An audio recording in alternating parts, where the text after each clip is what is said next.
What's up? I designed my studio. Y'all like my little logos at the bottom and my name. I love Restream. That's my shameless plug for you to use it for your own business. Mm, we're gonna leave that closed. Okay, so we're talking 2023 goals, why you need to be pursuing them, how you're still going to get a lot accomplished this year. And today I feel like I have one of the biggest topics to cover, which is going to be all focused around timing, right?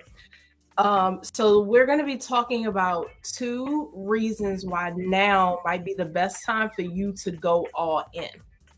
And I'll break that down. I used to hate when people tell me, "Are you ready to go all in? Like, let's do it, let's go."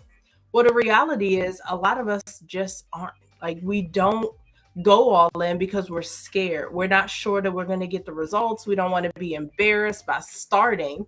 But the reality is, if we don't start, if we don't try, if we don't do all the things we know how to do, then we can never expect to see any type of results, right? So, the thing that I'm talking about here is why now might be great timing for you to push forward with your goals, stop making excuses. And when I'm saying go all in, it's just do it. Like, decide that you're going to get it done.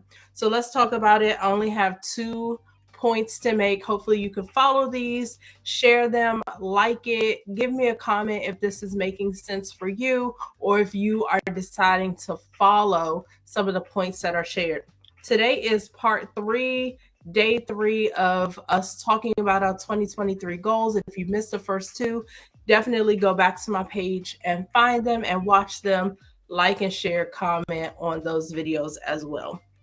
So today, number 1, a big reason why you should go all in and now is the time to do it is because number 1, you are teaching yourself to quit on yourself, right? If you set goals for the year 2023, if you set goals in previous years and you did not do what it takes to get it done, what you're doing is training yourself to set goals and forget them. Set goals and push them aside. Set goals and think about it, but not even do anything.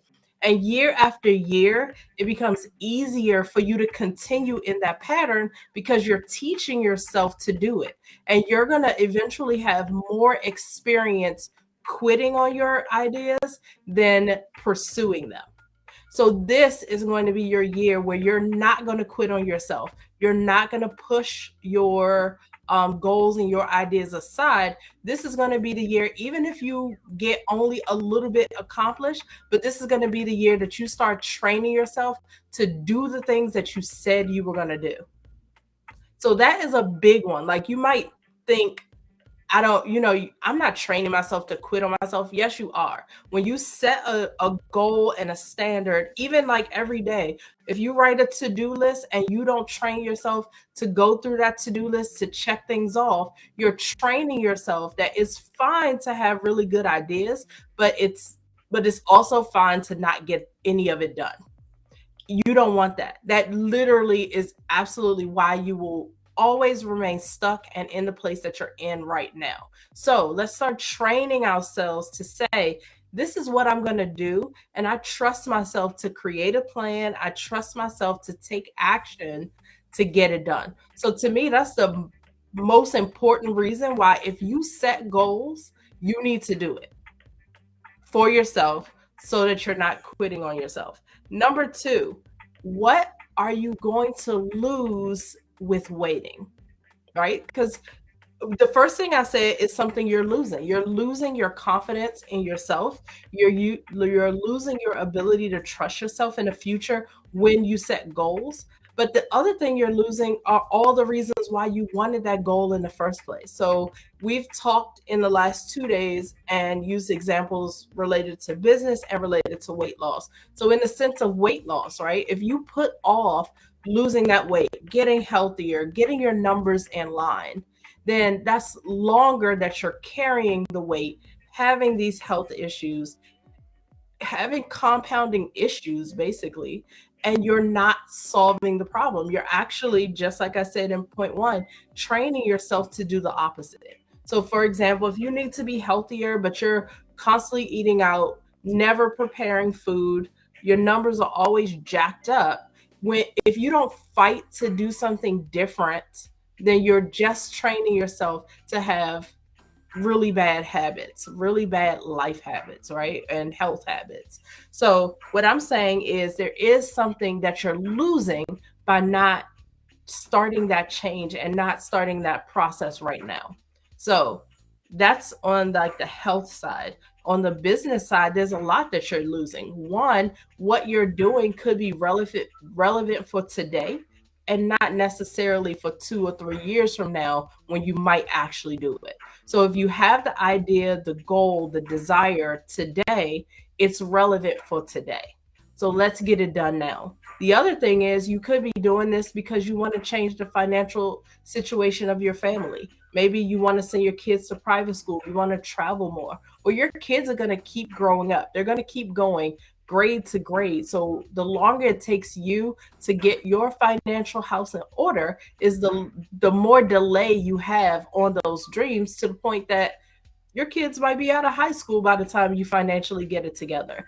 The reality is, you don't know what it takes because you're in the starting block or block 1 or 2, and you have a goal that's somewhere further down the line. You don't know what obstacles you're going to have to face or jump to get there. So, why would you wait and stall and not reach your goal? Right? So there's things you're losing if you needed that financial system, that income to change your career, right? If you needed to start building your business for yourself so that you can leave your job, the longer that it takes you to start building your own business, you have to stay at that job. Maybe you know you're facing job insecurity, you know layoffs are coming, but you're not doing anything in the category of building your own business, and you're relying on somebody else for your financial stability. So when the rug is pulled from under you, you might get a nice severance package, but you hadn't set yourself up to work for yourself. Therefore, you have to go back into the job market in another job. So there are things you're losing when you wait. It might be that you're delaying the discomfort. It might be that, yes, right now you're going through something, your kid is having a busy life. Like, there's so many things. But what you have to realize is your life is never going to give you perfect timing to get something done. There's almost always going to be an issue with someone you love that's going to be mentally and possibly even physically taxing on you. There's always going to be something else you can spend your money on, but you have to decide, I'm going to prioritize this thing because it's important to me. So there's always something else. Your life, you don't wake up one day and just say, "Oh, I have nothing on my plate. Let me go ahead and start this business," or, I don't have to feed anyone else and there's never going to be any more food temptation. So today's the day. I'm going to just start losing weight. Like, no, that's said by like no one anywhere. So the thing that I want you to keep in mind is, one, we're going to stop teaching ourselves to quit. We're going to teach ourselves that if I make a plan, if I set goals, I do what it takes to pursue that particular goal. And number two, I am losing things when I wait. Okay. So those are two reasons why now is your time to get started, jump all in, and pursue your goals, because you don't want to keep losing. You don't want to keep letting the time slip. And I promise you, it will slip by very quickly. I wrote a post on Facebook, so you can check that out and leave me your comments. But it started with, I got to a point where I was sick and tired of being sick and tired. Like, for a while, I found myself constantly sharing that, oh yeah, I don't want to do this anymore. I'm tired of this. I'm tired of being on my feet. I'm tired of this. And it's like, at some point you have to stop saying you don't want it and do something to change. At some point your story is stale, or you don't even believe it yourself. Like, you believe that you don't want to stay in that position, but you're not doing anything about it. So people honestly are going to get tired of your story, because at some point it's just a sob story. So you have to decide, I'm done with the sob story. I'm done feeling bad for myself. I'm done throwing the pity parties. I'm done being tired. Like, I'm sick and tired of being sick and tired, and I'm ready to do something different.